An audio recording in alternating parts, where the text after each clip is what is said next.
இஸ்லாம் என்று அழைக்கிறார்கள். இஸ்லாம் என்றால் படைத்த இறைவன் எதை கூறினானோ, படைத்த இறைவன் முஹம்மது நபியின் மூலமாக எதை இந்த மக்களுக்கு கொடுத்தானோ அதை ஏற்று வாழ்ந்து அந்த இஸ்லாமிய மார்க்கத்திற்கு படைத்த இறைவனுடைய போதனைகளுக்கு கட்டுப்பட்டால் அவர்கள் முஸ்லிம்கள்.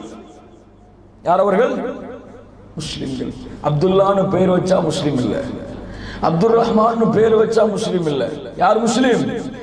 படைத்த இறைவனுடைய கட்டளைக்கு முழுவதுமாக அடிபணிந்து யார் சிரமப்படுகிறானோ அவன்தான் உண்மையான முஸ்லிம். படைத்த இறைவனுடைய கட்டளைக்கு யார் கட்டுப்பட்டாலும் அவர்கள் முஸ்லிம்கள் தான்.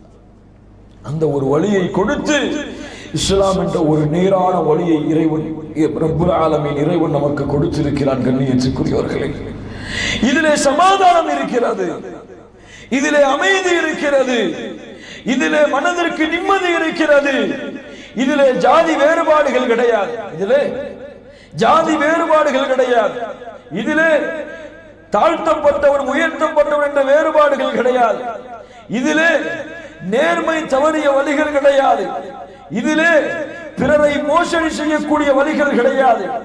நேர்மையாக சுத்தமாக தூய்மையாக மனிதன் என்றால் இப்படித்தான் வாழ வேண்டும் என்ற இலக்கணம் இருக்கிறது. அந்த இலக்கணங்களுக்கெல்லாம் தெளிவான ஒரு வழியை, நேரான ஒரு வழியை படைத்த இறைவனிடத்திலிருந்து கொடுக்கப்பட்ட வழிதான் கண்ணியத்துக்குரியவர்களே இஸ்லாம். அதைத்தான் அல் குர்ஆன் நமக்கு போதிக்கிறது.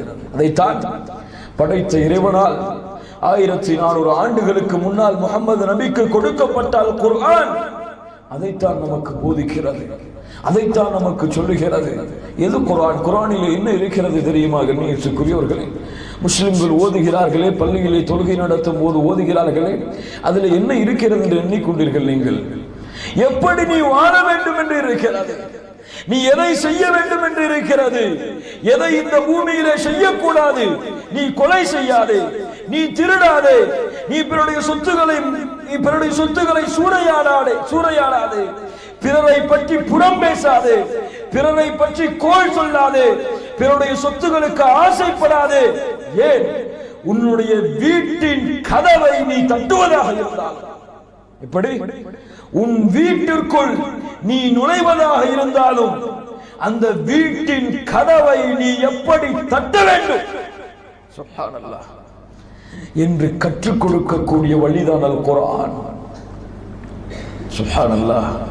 கண்ணியத்துக்குரியவர்களே, குர்ஆனை கொடுத்து நேரான வாழ்க்கையை, குர்ஆனை கொடுத்து நேரான வாழ்க்கையை கொடுத்து இந்த உலக வாழ்க்கை வாழ வைத்து இறைவன் இந்த உலக வாழ்க்கைக்கு ஒரு முடிவை வைத்திருக்கிறார். இறைவன் இந்த உலக வாழ்க்கைக்கு ஒரு முடிவை வைத்திருக்கிறார். எல்லோரும் இந்த முடிவை நோக்கி தான் சென்று கொண்டிருக்கிறோம். அப்படியா இல்லையா? யாராவது சொல்ல முடியுமா? நான் 100 வருஷத்துக்கு மேலே வாழ்வேன்னு சொல்லி எழுதி கொடுக்க முடியுமா? முடியாது. இப்ப நம்ம எல்லோருக்கும் ஒரு நியதி இருக்கிறது, மரணம் இருக்கிறது, சாவு இருக்கிறது. நிச்சயமாக அதை அடையத்தான் போகிறோம். அந்த வாழ்க்கை வரை, அந்த மரணம் வரை இறைவன் சோதிக்கிறார். நல்ல வழியும் இருக்கிறது, கெட்ட வழியும் இருக்கிறது. நல்ல வழியும் இருக்கிறது, கெட்ட வழியும் இருக்கிறது.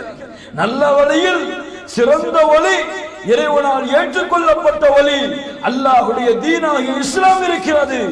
அதுதான் உன்னை படைத்த இறைவன் யார் என்று உனக்கு கற்றுக் கொடுக்கக்கூடிய வழி.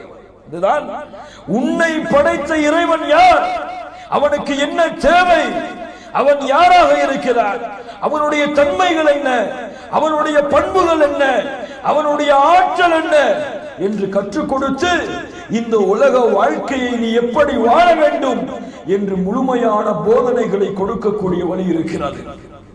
எந்த நோக்கமும் இல்லாமல், எந்த குறிக்கோளும் இல்லாமல், ஜாதி சண்டைகளும், உயர்ந்தவர்கள் தாழ்ந்தவர்கள் போதனைகளும், எந்த ஒரு நோக்கமும் குறிக்கோளும் இல்லாமல் எப்படியும் நீ இந்த பூமியிலே வாழலாம் என்று சொல்லக்கூடிய வழிகளும் இருக்கிறது. எதை தேர்ந்தெடுத்து இந்த பூமியிலே வாழ்கிறாய்?